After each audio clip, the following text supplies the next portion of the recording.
Close your eyes, if they are not already closed.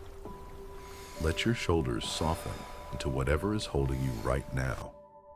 The mattress, the pillow, the quiet weight of the blanket. There is nowhere you need to be tonight. There's nothing waiting for you except the story, and the story is not in any hurry either. Tonight, you're going to become someone else for a little while. Someone simple, someone unhurried. You are going to become the keeper of a small wooden mailboat on a lake in New Hampshire in the summer of 1908, in a world that moves at the speed of water. You don't need to remember anything. You don't need to hold on to any of it. Just let it drift over you, the way morning fog drifts over still water before the sun burns it away. Let's begin. Part 1. The Gentle. Welcome. You wake before the rest of the world does. Not suddenly. Nothing here happens suddenly. But slowly, the way light arrives in a room with the curtains only half drawn. You are lying in a narrow bed in a small wooden house near the edge of the water, and the first thing you notice, even before you open your eyes, is the sound. A soft, endless hush, patient and even, like something breathing very slowly. It takes you a moment to place it, though you have heard it every morning of this particular summer. It is the lake, touching the shore again and again, the way it has touched this shore for 10,000 years, the way it will touch it for 10,000 more. You open your eyes. The ceiling above you is made of wide pine boards, silvered with age, and a thin seam of early light lies across them like a ribbon someone left behind. Somewhere outside, impossibly far and impossibly close at the same time, a loon calls once, a long, low, wavering note that seems to rise from underneath the world rather than from its surface.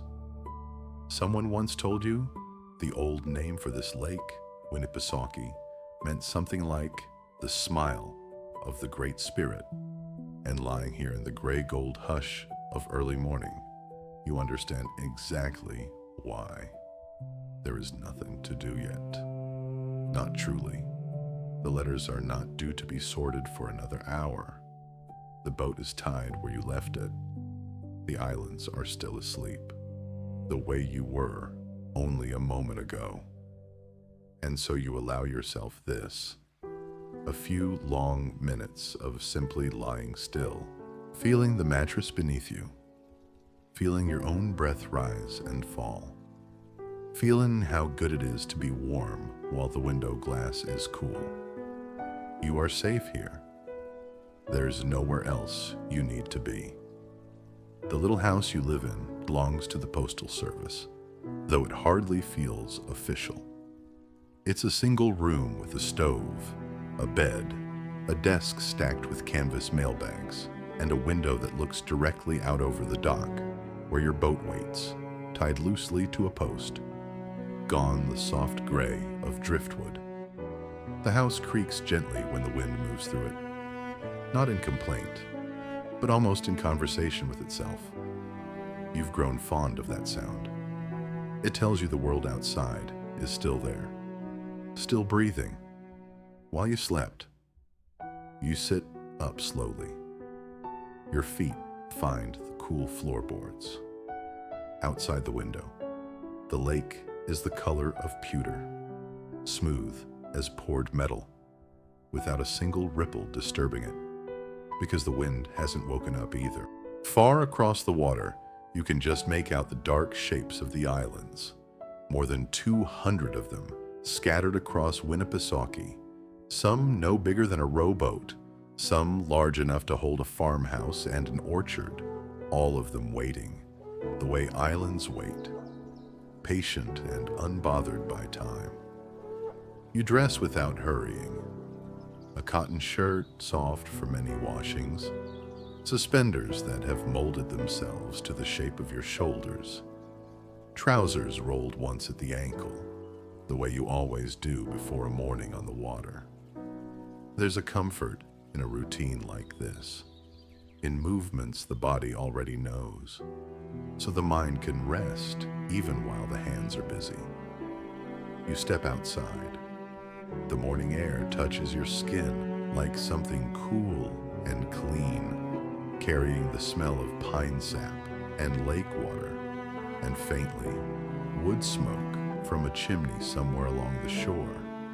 Someone else waking early too. Mist lies over the water in loose, unhurried ribbons, the kind that seems to breathe, thickening and thinning as you watch. The dock boards are damp with dew beneath your boots, and they give the smallest creak with each step, familiar as a heartbeat. Your boat waits at the end of the dock exactly as you left her.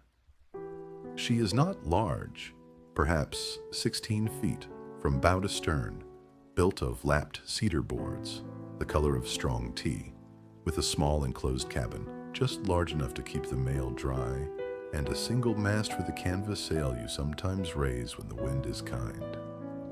This morning, though, you expect you'll be running the little steam engine instead, the one that putters along low and patient, a heartbeat of its own. Her name is painted in white along the bow, in letters gone slightly soft at the edges from years of lake spray. The loon's wing.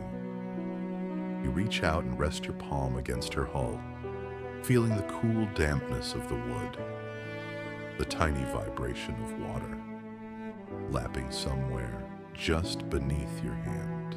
It's a small gesture, one you make every morning without quite realizing you're doing it. A kind of greeting, a kind of thank you. There is nothing to solve this morning. There is only the boat and the water and the letters waiting to be delivered. You allow yourself one more long breath of the cool air, watching the mist begin to thin as, somewhere behind the eastern hills, the sun climbs another degree higher. Then you step down into the boat, feeling her settle beneath your weight, feeling the small rock of her hull find its balance, feeling in some quiet way that this is exactly where you are meant to be. Learning the water. It was not always this easy. You remember in the unhurried way you remember things that no longer trouble you. Your very first morning on this lake, nearly 3 summers ago now, you had come from inland, from a town of paved streets and gas lamps and buildings that blocked the horizon, and the Postmaster General's office had sent you here with a letter of assignment and very little else. You remember standing on this same dock, hands damp with nervousness, staring at a boat you did not yet know how to read. An old lake captain named Elias Thorne taught you that first week. He must have been past 70 then, his face like a chart of the lake itself, lined with channels and inlets of experience, weathered brown from 60 summers on the water. He rarely spoke more than he needed to, but what he said stayed with you. The lake doesn't hurry, he told you that first morning, as you fumbled with the tiller and overcorrected into a wide, clumsy arc. So don't you hurry either. She'll teach you her way if you let her. You remember how patient he was, how he never once raised his voice, not even when you ran the boat too close to a submerged rock near Diamond Island and scraped the hull with a sound that made your stomach drop. He simply chuckled, a low, unbothered sound, and said, "Now you know where that one is. Lake just taught you something. Best kind of teacher there is. Doesn't charge you for the lesson, just for not paying attention the first time. Under his quiet guidance, you learn to read the water the way some people learn to read a face. A certain darkening of the surface, a certain slate gray shimmer meant deep water and safe passage. A paler, glassier patch especially near shore, might mean rocks lying just beneath, waiting. You learn to tell the particular hush of water moving across sand from the sharper, quicker chatter it made against granite. You learned which islands had docks sturdy enough to tie against, and which had only a crumbling old post that might not hold your weight, let alone the boats. You learned, too, the moods of the lake itself, how she could be flat as glass at dawn and restless with whitecaps by early afternoon when the wind came down off the mountains, how the far northern end near the Ossipee Hills held a colder, deeper chill even in the warmest August, how the southern bay, wide and open, could turn choppy enough to test a nervous hand on the tiller. None of this frightens you anymore. It has become, instead, a kind of quiet fluency, the way you now simply know, without needing to think about it, exactly how much throttle the little steam engine needs to ease around Sheep Island's rocky point, exactly how far you can lean the boat before she'll tell you, gently, that you've leaned enough. Elias passed the following winter, peacefully in his sleep, in the small house 2 coves over that had been his for 40 years. You still think of him sometimes, especially on mornings like this one, when the mist lies low and the water is glass still, and there is nothing to do but let the boat find her own quiet rhythm across the surface. He would be glad, you think, watching the small wake spread gently behind you now, as you ease the throttle forward, to know that his lessons are still being used, that the little mail boat still makes her rounds, that someone still remembers to slow down and let the water do the teaching. The bow lifts slightly as the loon's wing finds her pace, and you settle back, one hand light on the tiller, letting yourself be carried forward into the morning. The first delivery. The post office itself sits in the small lakeside village of Wintergreen Harbor, a cluster of clapboard buildings, a general store, a small white church with a steeple that catches the first light before anything else in town, a handful of houses with porches that face the water. It's where the letters begin their journey each morning, arriving by wagon from the railway depot inland, then carried by hand into the sorting room where you spend your first quiet hour of true work. The sorting room smells of paper and dust and the particular mustiness of canvas mailbags that have been rained on and dried many times over. Sunlight falls through a single window onto a long wooden table, and it's here, in this soft morning light, that you spread the letters out and begin the slow, satisfying work of separating them by island. There is something deeply calming about sorting mail. Maybe it's the repetition, the steady rhythm of picking up an envelope, reading a name, placing it in its proper pile.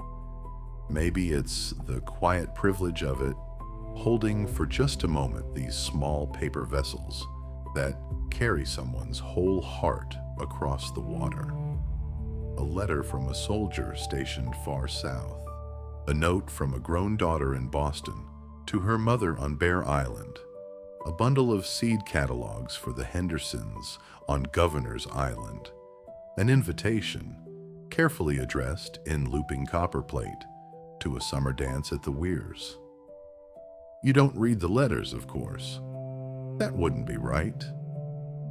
But you can't help noticing the handwriting, some cramped and hurried, some slow and careful, the kind that suggests someone sat a long while composing their thoughts before ever setting pen to paper. Each hand feels like a small window into a stranger's life, glimpsed only from the outside, never intruded upon. This morning, there are perhaps 40 letters and 3 small parcels, one of which, judging by its shape and careful padding, might be a book. You sort them into canvas pouches, one for each cluster of islands along your route, and carry them down to the dock, where the loon's wing waits, her hull now warmed slightly by the climbing sun. You load the pouches into the small dry locker beneath the bow, tucking each one snugly so the lake spray won't reach them, and cast off the line, feeling the boat drift free of the dock with the gentlest lurch, like stepping off solid ground onto something that breathes. The steam engine chuffs softly to life beneath your feet, a low, patient rhythm, not unlike a heartbeat, and the loon's wing eases forward into open water.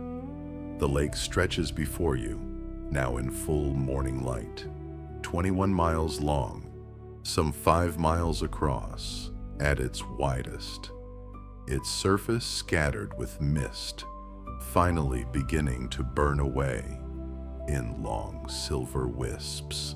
The mountains rise beyond the far shore, blue-gray and soft-edged, their lower slopes still wearing thin scarves of morning cloud. Somewhere off to your left, a fish breaks the surface with a small silver flash and vanishes again, leaving only a widening ring of ripples. You steer toward the first island on your route, a small forested rise called Blueberry Island, home to a single family, the Averys, who have kept a modest cottage there for 3 generations.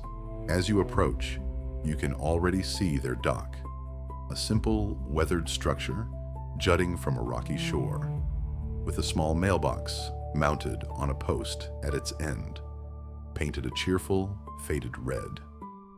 There's no rush in the approach. You ease the throttle back, letting the boat's own momentum carry her the last stretch, and she glides in silently, almost reverently, the water folding smooth and quiet around her hull. You reach out as you draw alongside and catch the dock post with one hand, guiding the boat to a gentle stop. The mailbox creaks softly as you open it, an old, familiar sound, metal worn smooth by years of small hinges swinging open and shut. Inside is a folded note, left by young Thomas Avery, no more than 10 years old, thanking the mail carrier for delivering a birthday card from his grandmother the week before. You smile, tucking the note away to answer later, and slip the day's letters. 2 for his mother, a seed catalog, and a small parcel that must be the book you noticed earlier. Into the box, closing it with the same soft creak. You push off gently from the dock, and the loon's wing drifts backward into open water before you ease the throttle forward again, turning her bow toward the next island on your route. There's something in this rhythm. Approach, deliver, depart, approach again. That settles deep into your chest, like a held breath finally released. Nothing here asks anything difficult of you. There is no rush, no deadline pressing at your shoulders, only the next island, waiting quietly across the water, and the one after that, and the one after that, each arriving in its own good time. Islands and quiet people.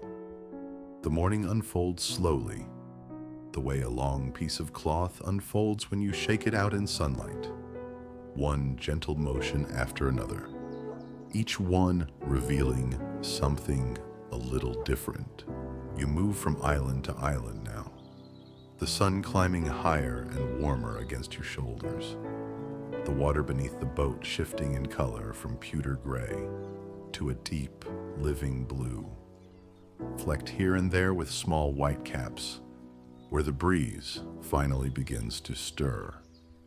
At Loon Island, named, the old-timers say, for a nesting pair that has returned to the same quiet cove every summer for as long as anyone can remember.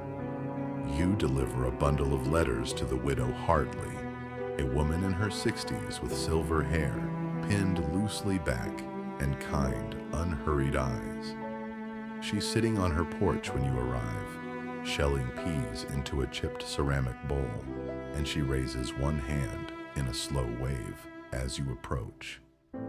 "Morning," she calls, her voice carrying easily across the still water. "Any word from my sister?" "One letter today," you tell her, holding it up as you draw alongside her dock. "Looks like her handwriting."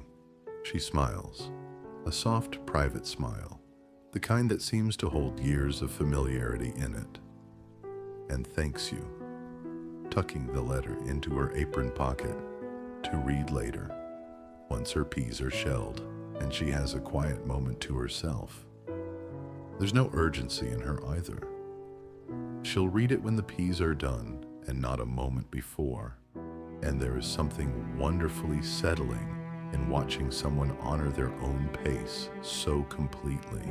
At Governor's Island, you exchange a few quiet words with old Mr. Pemberton, a retired school teacher who spends his summers reading on his screened porch and his winters, he once told you, missing the lake terribly. He receives no letters today, only a newspaper 3 days old, but he takes it gladly, folding it carefully under one arm. "Any loons singing this morning?" he asks, the same question he asks nearly every day, as though the answer might be different each time, which, in its own small way, it always is. "One, just after sunrise," you tell him. "Long call, out toward the deep water." He nods slowly, satisfied, as though this piece of information settles something important in him, and you push off from his dock feeling, as you often do after speaking with him, that some quiet exchange has taken place that had very little to do with the words themselves. The islands pass beneath the sun, one after another. Little Bear, Cow Island, Timber Island, each one a small self-contained world with its own dock, its own path worn through pine needles up from the shore, its own particular quality of quiet. As the morning wears on, you begin to notice how each island seems to hold its own temperature of stillness. Some feel busy in a gentle way, with children's voices carrying faintly from somewhere behind the trees, the clatter of a screen door, the smell of bacon frying on a wood stove. Others feel utterly hushed, populated perhaps only by a single elderly resident and the sound of wind moving through birch leaves. You don't need to understand why. You only need to notice it, the way you might notice the changing color of the water, or the particular slant of light falling through pine branches onto a dock still damp with morning dew. There's nothing to solve out here. There's only the noticing. Only the slow, unhurried noticing of a world that asks nothing of you except your attention, freely given. The Lighthouse family. By late morning, the sun sits high and warm above the water, and you steer the loon's wing toward the northern reach of your route, where a small lighthouse rises from a rocky point on Melvin Island, its white tower catching the light like a single bright candle against the deep green of the surrounding pines. The lighthouse keeper here is a man named Josiah Cole, broad-shouldered and quiet, with hands permanently stained faintly with the black polish he uses to keep the great lamp's brass fittings gleaming. He lives with his wife, Margaret, and their young daughter, Ruth, who must be 7 or 8 now. Though it always surprises you a little how quickly children on the lake seem to grow, summer to summer, like something the water itself feeds and nurtures.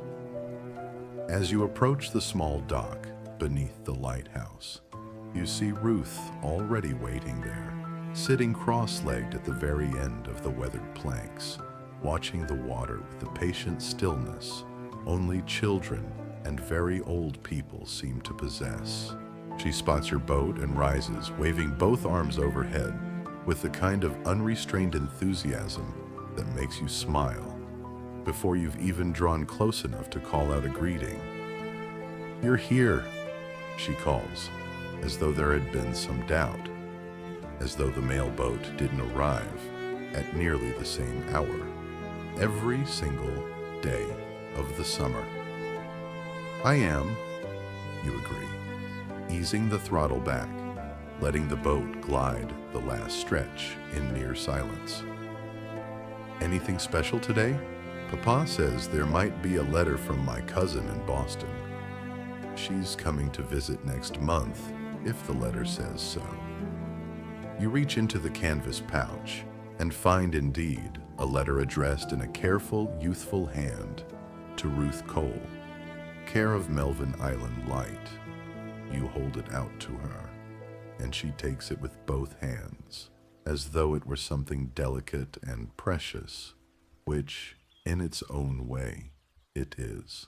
Josiah appears at the top of the path, leading up to the lighthouse, wiping his hands on a rag, and calls down a greeting. "Fair morning for it," he says, nodding toward the calm water behind you. "Fair morning," you agree. He tells you, unhurried, that the lamp's mechanism needed adjusting the night before. A small gear had begun to stick, throwing off the timing of the light's rotation, and that he'd spent 2 hours by lamplight fixing it, while Margaret kept him company with a pot of tea and stories about her own girlhood on a farm inland, before she'd ever seen the lake at all. You listen to this small account of his night the way you listen to most things out here, without hurry, without needing him to arrive at some point. It's enough simply that he wants to tell you, and that you're here to listen, and that the telling itself seems to settle something in him, the way confession settles something in people who have been carrying a small weight alone. Margaret comes down the path a few minutes later, carrying a small jar of blackberry preserves, which she presses into your hands with the quiet insistence of someone who has made too much and wants it to find a good home. "For your tea," she says. "Made them just yesterday, from the bushes past the north point." You thank her, tucking the jar carefully into the boat's dry locker. And for a while, the four of you simply stand there, you in the boat, they on the dock, talking about nothing terribly important. The weather. A storm that passed through the week before. Whether the loons seem to be nesting later this year than last. Ruth, meanwhile, has already opened her letter and is reading it slowly, her lips moving faintly over the words, her whole small body still with concentration. There's no reason to hurry this. The other islands will still be there in 20 minutes, in an hour. The letters in your pouch aren't growing impatient. And so you let the conversation wander where it wants to wander, the way water wanders around a rock, finding its own quiet path without needing to rush past the obstacle. Eventually, when the conversation settles into a natural, comfortable pause, the kind that signals not awkwardness but simple completion, you push off gently from the dock. Josiah and Margaret wave, and Ruth calls out that she'll write back to her cousin today so you can carry the letter tomorrow, and you promise you will.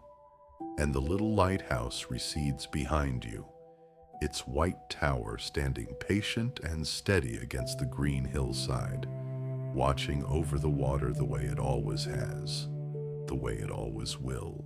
feeding the ducks at midday. By the time the sun stands directly overhead, you have delivered mail to nearly a dozen islands, and your stomach reminds you, gently, that it's been many hours since breakfast. You steer the loon's wing toward a small, quiet cove on the eastern shore, a spot with no name on any official map, but one you've privately come to think of over these 3 summers as your own resting place. A wide, flat rock juts out into shallow water here, warmed all morning by the sun, and a stand of white birches leans out over the shore, their leaves shivering faintly in whatever breath of wind manages to find its way into this sheltered pocket of water. You cut the engine and let the boat drift the last several yards, coming to rest against the rock with barely a sound. You step out, feeling the warm stone beneath your boots, and tie off the boat loosely to a birch root that has grown over many years into a natural cleat, smoothed by countless ropes before yours. From the boat's small dry locker, you take your midday meal, bread wrapped in a cloth, a wedge of cheese, a few slices of cold ham, and an apple, slightly bruised from the morning's gentle jostling, but sweet all the same. You settle onto the warm rock, feeling the sun soak into your shoulders and begin to eat slowly, without hurry, the way you've learned over these 3 summers to do almost everything out here. You are not alone for long. A small flotilla of mallards appears from around the point, almost as soon as you sit down, paddling toward you with the unhurried confidence of creatures who know, from long experience, exactly what your presence usually means. There are perhaps 6 of them. A mother and 5 ducklings, though the ducklings are nearly grown now, their fuzzy yellow down long since replaced by the mottled brown feathers of near adulthood. You break off small pieces of bread crust and toss them into the shallow water near the rock, and the ducks converge on each piece with soft splashing and gentle, satisfied quacking, tails wagging with the particular contentment of animals exactly where they want to be. You watch them for a long while, chewing slowly, feeling the sun warm on your face, listening to the small, wet sounds of their feeding and the softer, steadier sound of water lapping against the rock beneath you. There's a particular kind of peace in this, feeding creatures who ask for nothing beyond the moment, who carry no memory of yesterday's bread and no worry for tomorrow's. They simply arrive and eat and are grateful in their own uncomplicated way.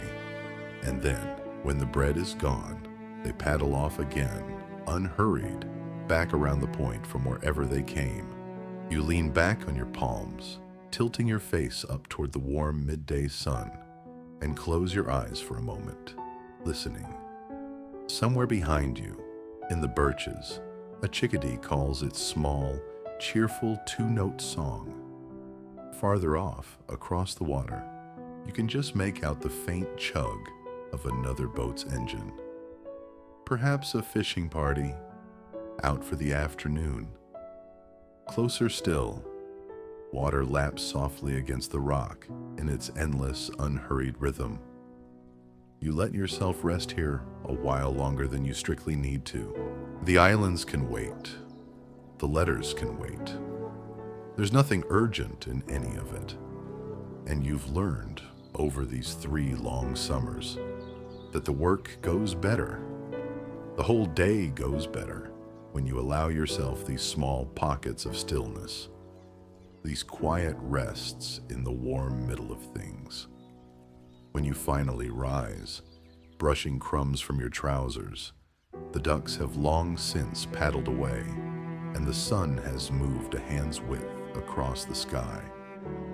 You stretch, feeling the pleasant looseness in your shoulders that comes from a morning of steady, unhurried work. and step back down into the boat, ready to continue. The afternoon storm. The sky begins to change while you're still delivering to the southern cluster of islands in the wide, open water near the weirs. It happens slowly, the way most things happen on the lake, not with any sudden violence, but with a gradual, almost thoughtful deepening.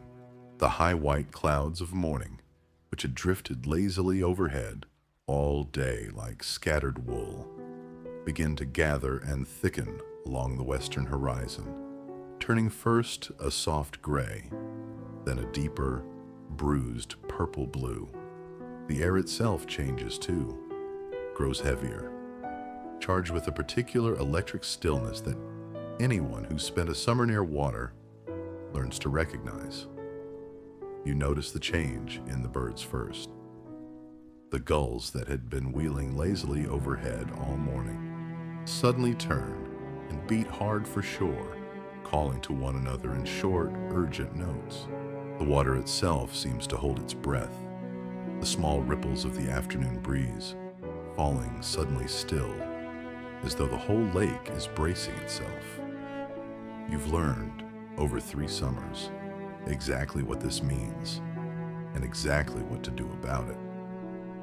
There's a small natural harbor not far from where you are, a deep, well-protected cove on the lee side of Diamond Island, sheltered by a rocky point on one side and a thick stand of old pines on the other.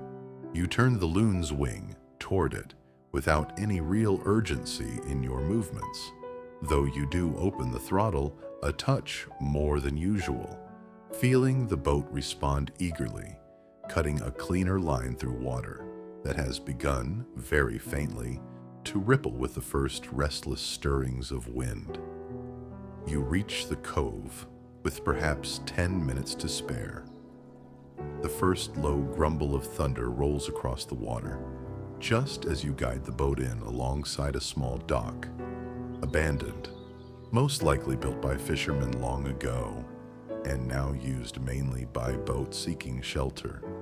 Exactly like you're seeking now, you tie off securely, doubling your knots the way Elias taught you long ago, and duck into the small covered cabin at the boat's bow, pulling the canvas mailbags close against you to keep them dry. And then the rain arrives. It doesn't begin gently. It begins all at once. A great gray curtain sweeping across the water from the direction of the mountains, visible for several long seconds before it reaches you. You can actually watch it walking across the lake's surface, turning the water from blue to a churned, hammered silver, the sound of it growing from a distant hiss to a full, enveloping roar. And then it is upon you, and the whole world dissolves into the sound and smell of rain. You're dry beneath the small canvas awning stretched over the cabin, tucked in close with the mailbag safe beside you. And there's something wonderfully cocooning about being sheltered like this while the storm rages just beyond the reach of your fingertips. The rain drums hard against the canvas overhead, a rich, layered sound, thousands of individual drops merging into one continuous roar. Thunder rolls again, closer now, a deep, resonant boom you feel as much as here, vibrating faintly through the boat's wooden hull. Lightning flickers somewhere beyond the pines, illuminating the gray sky for just an instant, and you count, out of old habit, the seconds until the thunder follows. 3 seconds. The storm is close, but not directly overhead. Close enough to feel powerful, far enough to feel entirely safe. You pull your knees up slightly, resting your back against the cabin's small wooden wall, and simply listen. There's a particular, deep comfort in being sheltered from a storm rather than caught in the open by one. The sense of having found exactly the right harbor at exactly the right moment, of being protected while something vast and powerful moves across the world. just beyond your small dry shelter. The smell of rain on warm water rises all around you, that particular mineral-sweet scent that only comes after a long dry stretch of summer heat, mixing with the green smell of wet pine needles and something else beneath it, something ancient and clean. The smell of the lake itself being renewed. You don't mind the wait at all. The letters are dry. You are dry. The islands will still be waiting when the storm passes. And there's a certain luxury in being given, by the weather itself, this small, unplanned pocket of enforced stillness. Permission, almost, to simply sit and listen and be nowhere in particular for a while. The storm lasts perhaps 40 minutes, though time feels different beneath its rhythm, stretching and compressing in ways that are hard to measure. Gradually, the thunder grows more distant, the intervals between lightning and its answering boom growing longer and longer, until the storm has moved fully past, rolling away toward the eastern hills, leaving behind only a steady, gentler rain that soon thins to a fine mist, and then finally stops altogether. You emerge from beneath the canvas awning to find the whole world washed clean and impossibly vivid, the pines a deeper, more saturated green than they had been all morning, the water calm again, but textured now, with the last few scattered raindrops still falling from wet branches overhead, the air cool and clean, and carrying that particular fresh, mineral scent that only follows a good summer storm. A single beam of late afternoon sun breaks through the retreating clouds, falling across the water in a long golden path, and somewhere behind you, impossibly, a loon calls, as though even the birds understand that the storm has passed, and it's safe now, and good to make a little noise again. You untie the boat, feeling the cool, damp rope beneath your fingers, and ease back out into open water, ready to finish your rounds beneath a sky now scrubbed pale blue and gold, the whole lake glowing in the soft, washed light of a summer evening beginning to arrive. The last islands in golden light, the remaining islands on your route, come now in the long, honeyed light of late afternoon, the kind of light that seems to slow everything down even further, gilding the edges of every leaf and ripple with a soft amber glow. You deliver a small parcel to the Hendersons on Governor's Island, who thank you with a slice of still warm blueberry pie, insisting you eat it right there on their dock rather than carry it away. And you don't argue, because the pie is warm and sweet, and the evening is soft, and there's no reason at all to hurry away from such a kindness. You stop at a tiny, nameless island, really no more than a rocky outcrop with 3 pines and a single small cabin, where an old fisherman named Silas lives alone with his cat. You exchange only a handful of words with him, as you always do, because Silas has never been a man of many words. But he nods at you with a warmth that says more than most conversations manage, and takes his single letter, always from the same sister in Vermont, arriving with quiet regularity every week. With a slow, grateful smile, you visit the small summer camp on Rattlesnake Island, where a dozen children are gathered on the dock, having heard the distant putter of your engine from wherever they'd been playing. They call out greetings and ask, as they always do, whether you've seen any bears on the mainland, and you tell them, as you always do, that you haven't, though you've heard tell of one wandering near the old logging road, and their eyes widen with the particular delighted alarm. Children reserve for stories that are exciting, precisely because they're, in truth, perfectly safe. Each stop takes its own small measure of time, and the sun continues its slow, unhurried descent, and the light deepens from gold to a soft amber rose, the water beginning to take on the particular stillness of early evening, when even the lake itself seems to be settling, the way you settled into your bed this very morning, into a long, contented rest. By the time you turn the loon's wing back toward Wintergreen Harbor, the sun sits low and enormous above the western mountains, painting a long, wavering path of gold and rose across the water directly ahead of you. And you steer straight into it, the boat's small wake spreading out behind you in soft, dark ripples against all that shimmering light. There's nothing left to do now but return home and let the evening finish arriving in its own good time. Evening mail. Sorting. The sorting room feels different in the evening than it did at dawn. The window that let in cool gray light this morning now glows amber, the low sun slanting through it at an angle that catches every drifting mote of dust and turns it to something like gold. You sit at the long wooden table with the day's small collection of return letters, notes for the mainland relatives, a few payments for goods ordered from the general store, Ruth's letter to her cousin in Boston, which she brought down to the dock herself just before you left, breathless from running the path from the lighthouse. This part of the day moves slower than any other. No one is waiting on a dock for you now. No island expecting your arrival at any particular hour. You sort the letters into their proper outgoing bags with the same slow care you gave the morning's incoming mail. And there's something deeply satisfying in this small bookend to the day, beginning with letters arriving, ending with letters ready to depart, the whole cycle complete.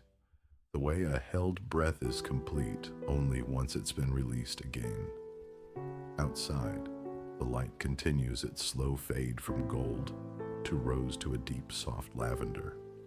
And somewhere in the village, a dog barks twice and falls silent, and a screen door closes with a soft wooden clap, and the ordinary evening sounds of Wintergreen Harbor settle in around you.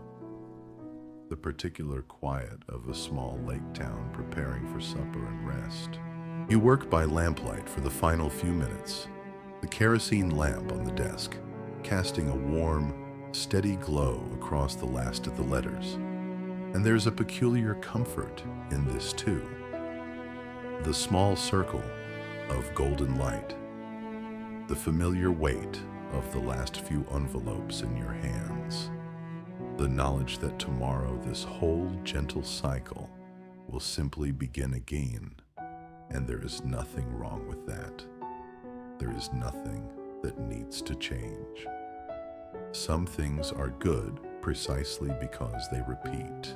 When the last letter is sorted, you close the canvas bags, setting them by the door for tomorrow's outgoing wagon, and extinguish the lamp, letting the room settle into the soft, blue dimness of true evening. The moonlit return. You do not go straight to bed.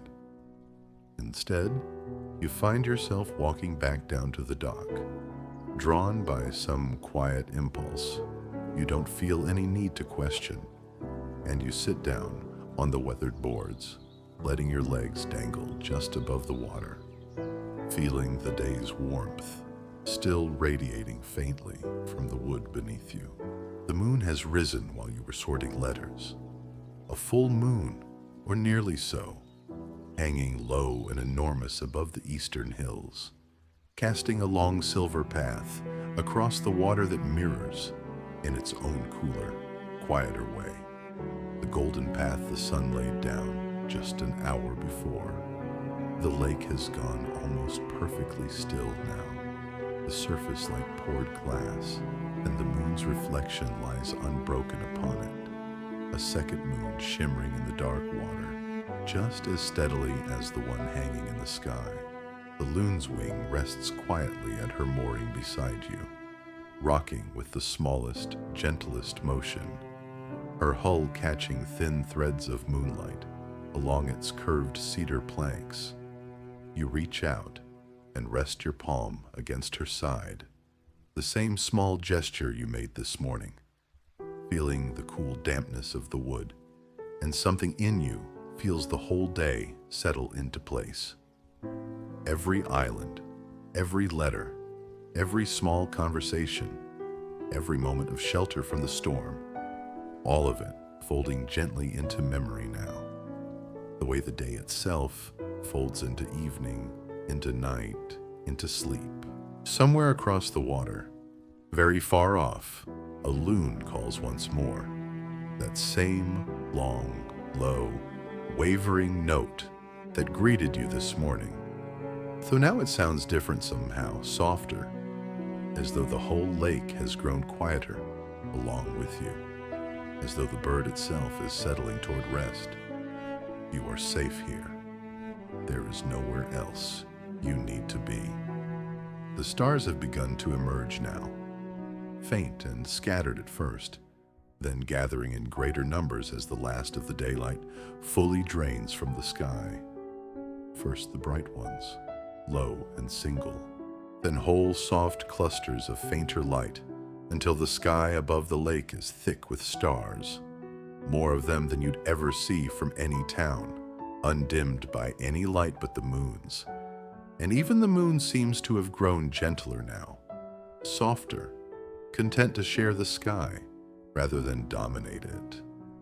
You sit a while longer, feeling the cool evening air settle over your shoulders, feeling your own breathing slow to match the lake's slow, patient rhythm, feeling the whole enormous quiet of the night close in, around you like something soft and protective.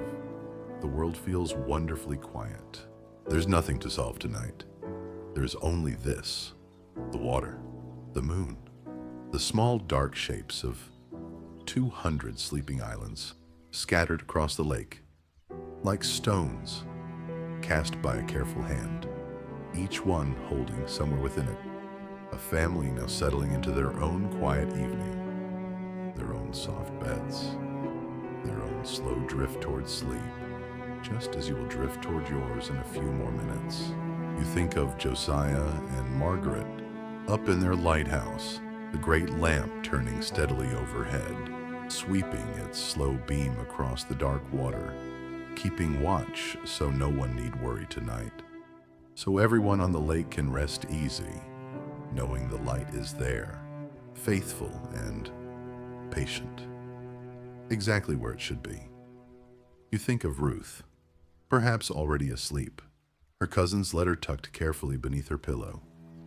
You think of the widow Hartley, her peas long since shelled, sitting perhaps on her own porch in this same soft moonlight, reading her sister's letter one more time before bed.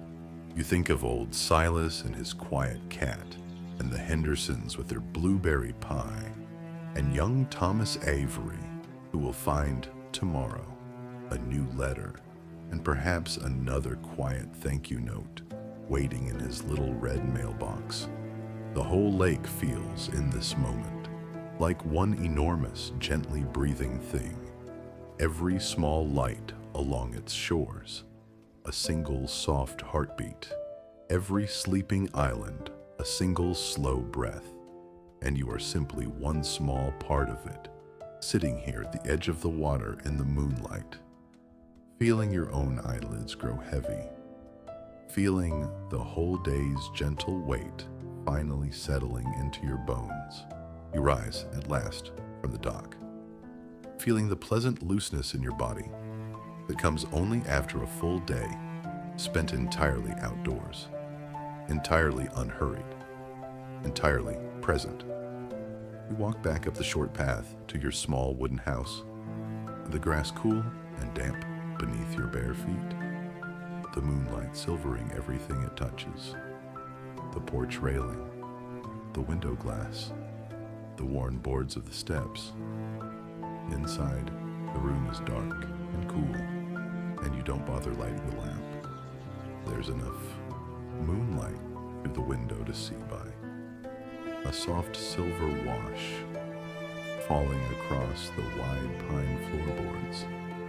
Across the desk, still stacked with tomorrow's empty mailbags. Across the narrow bed, waiting for you exactly where you left it this morning. You lie down, feeling the mattress receive your tired body, the way the lake receives the boat each morning. Gently, completely, without any resistance at all. The blanket is soft and slightly cool against your skin, and you pull it up over your shoulders, feeling the last of the evening's air settle around you, feeling your breathing slow further still, matching itself without any effort at all, to the endless, patient hush of water still touching the shore outside your window. You let yourself slow down. Tomorrow, the letters will be waiting again. The islands will still be there, patient as ever, scattered across the water, like something scattered by a careful and loving hand. The lighthouse will still turn its slow beam through the darkness, and Ruth will still be watching for your boat from the end of her dock, and the ducks will still paddle out to meet you at midday, and the whole gentle cycle will simply begin again, exactly as it should, exactly as it always has. But that is tomorrow's task, not tonight's.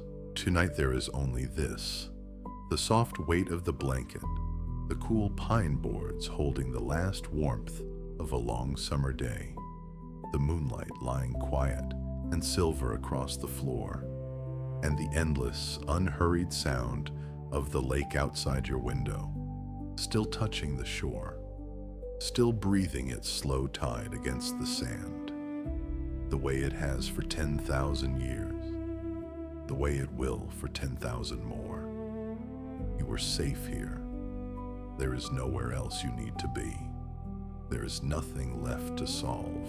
You drift now the way the boat drifts at her mooring, the way moonlight drifts across still water, the way sleep itself drifts in, softly, gently, from somewhere just beyond the edge of thought, and the lake keeps breathing beside you, patient and slow, all through the night, all through your rest, asking nothing of you now, except to let go and rest and sleep.